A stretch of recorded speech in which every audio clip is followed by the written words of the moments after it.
All right, I am here with Jessica and Justin Ball. Hey guys. Hello. Hello. Hi, how you doing? We're doing good. Very good. Good. So we are going to talk about succession planning for real estate agents. And you guys wrote a book about it called Succession Planning for Real Estate Agents. But yay, there it is. And you were noticing, give me some context, like what prompted you all to write this book? Yeah. So when I started in real estate just shy of 5 years ago, I was as a newcomer into the industry looking for a way to grow my business. Mhm. And then at that same time, we were seeing agents retire and not really with any kind of plan in place. And so we would just Right? get emails out at our brokerage that just said, oh, so-and-so's retired. If you want to buy a open house sign, like they're happy to sell it to you. And I'm like, what happened to their clients? Like where are they? Like what's happening? Is there a plan? Exactly. And so it kind of stemmed from that is where we started. And then Justin has been my unlicensed, unpaid assistant. Those are the best assistants. Right, exactly. But I can't fire him either. I tried. And then he recently got his license to join me as well as a realtor. So, but that's kind of how it started. We just started seeing this gap, essentially this Right. need for agents wanting to grow their business, but then agents who are retiring needing a plan so they can still Well, it is interesting, right? Because I think there's this, like, real estate agents in general. One, I don't think that they realize that they have a business, but like Mhm. as you build your business as an agent, you mainly focus on your sphere of influence, which is a business. And you, as real estate agents, you're not touching them, keeping in touch with them on like a regular basis. And like, that's a business. And then when you go to retire, there's this fallacy of like, well, I'll just die on the doorstep as I'm showing the house, or like I'll just like stop. But it's like, but you've worked 20 years, in some cases 40 years to create this business. And for what? Yep. This is what excites me about it, is working with these retiring agents, because they want continuity and they want their friends and family and sphere of influence to be serviced really well. And so we partner with them and we have a plan, whether it's 18 months or whether it's 5 years or whether it's literally 2 weeks. office is I'm leaving to move to my forever home, and here's the keys to my office, shut the light off when you're done, kind of thing. To how do we transition their sphere of influence over, really build trust that when they do retire, while we're still working together, that we're partners or we're a team together. And then when they have officially retired, that they feel really comfortable and their sphere of influence feels really comfortable coming to us. They're getting the level of service that they expected. Mhm. And then we pay these referral fees. Our acquisition cost is zero for Right. leads, which is awesome. And these are people then that we build relationships with, and they buy and sell multiple homes and investments. They refer us to their friends, their family, their grandchildren, Everything. and Yeah.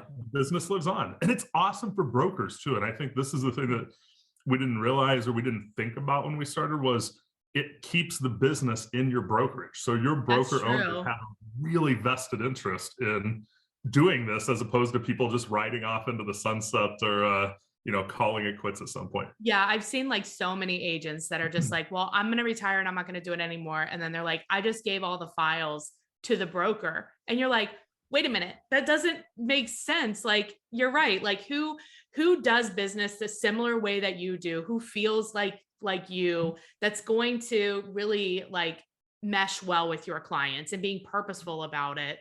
What have you guys seen that is like kind of the best time frame to make this transition, or what can you give us some tips or best Yeah. practices?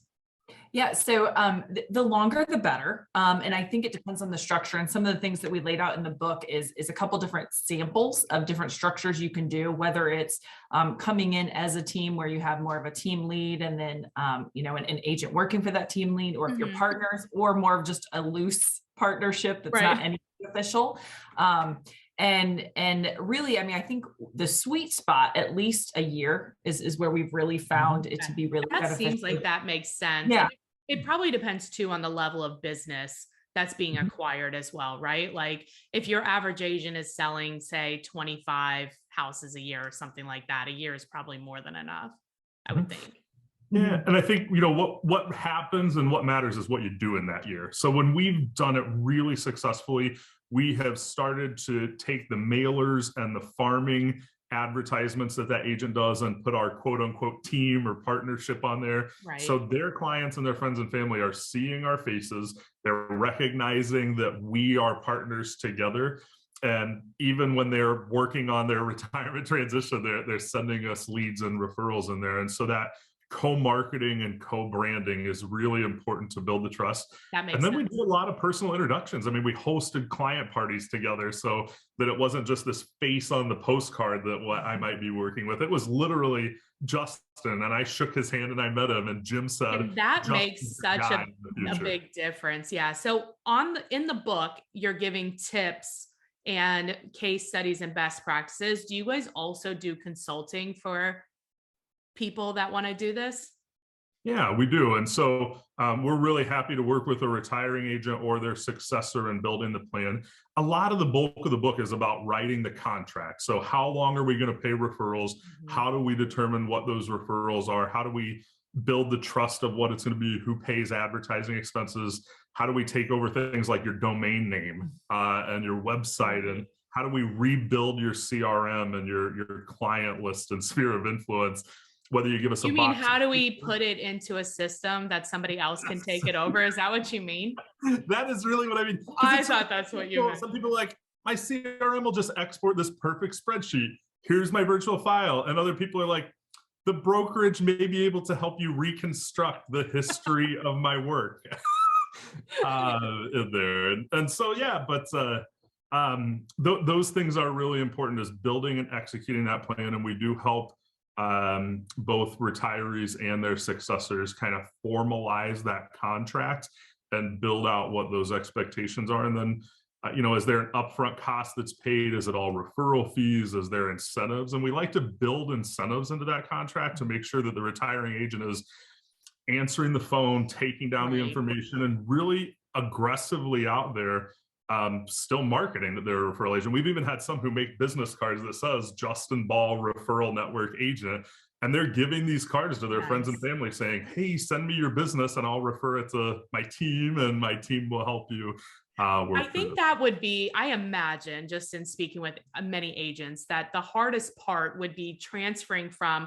I as an agent can do this to we can do this, and really having that trust that somebody's going to take that client and treat them the way that you as the agent would. Is that a big hurdle? Yeah, I mean, I would say that it's one of the hurdles that people have to get through. I would say that with the retirees that we've worked with, we built a really good relationship with them, and they know that they can trust us with, one, the people that they're giving us, and to provide that continuity in the service, but then also to pay them. Yeah. And because that's part of it too. And so just knowing that, and so, yeah, I think that definitely is a hurdle to get through. And that's where I think laying the groundwork as well. And I wanted to add something too, because as a agent building their sphere and their own business, my biggest fear with this was, I don't want to lose my own identity and my own brand. Right. And there's ways that you can do this where you still maintain your own, your own team or your own, group that you're working with, while co-marketing or co-branding with that other agent, because it's really to their sphere that you're doing that co-marketing with, not necessarily, your own. So there's just different ways to go about it. And it's really, you can craft it to however works best for the individuals involved. And I think that's like the whole point. And that's what you all help with too, is like everybody's situation is slightly different, and everybody's like clientele is different and their process is different. So that's where having the book is like more of a reference, and then talking to you guys seems like that would be make the most sense. Yeah. Is there anything that in the process of doing like these with agents that's been like surprising, like either on a good way or been a hurdle that you didn't expect? I think that as we've talked to some people, they think, well, there's no one that I can think of immediately as a younger agent or as a still working agent. There's no one I know who's doing retiring or who's planning on retiring. And I think if you go to your broker and you ask them, hey, is there anybody in the brokerage that might be a good fit for this? you'd be shocked that there are people just waiting for an opportunity to maybe solidify their retirement or feel like there's somebody to take over. And in our research, we looked at the National Association of Realtors, and there are 65,000 agents in the country over 60 years old who don't plan to be working in 2 years. So there is plenty of people who should be doing these activities and would benefit because they're making passive income in retirement, and they're helping their sphere for continuity, and they're helping build another. It's better for everyone, because if you leave it up to chance, unfortunately, the chances of your past clients getting a bad agent is pretty high. So you're better off introducing them to somebody that you know is going to like feel like you know. I think too, I think a lot of people don't realize that, and maybe they just don't know that this is how a lot of business actually works. Like, right? Like, I don't know why we don't work like this yet, but like, this is how it works out in the world. Like with financial planners, with doctors, with a lot of businesses.